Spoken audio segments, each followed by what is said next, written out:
Hi everyone, welcome to the TechWeb solution. Today I'm showing you a quick fix for a common Windows 11 problem.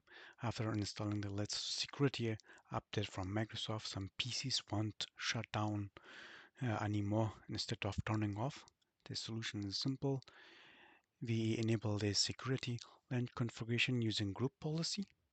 You open the group policy editor, press Windows key plus R, type gpedit.msc,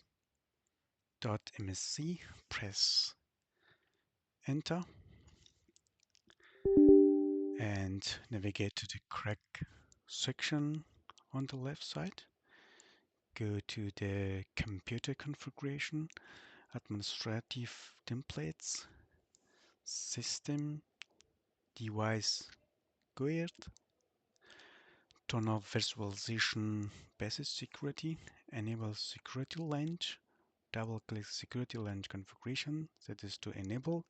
Click Apply and OK. Start your PC. After restarting, Windows 11 will shut down normally. And that's all.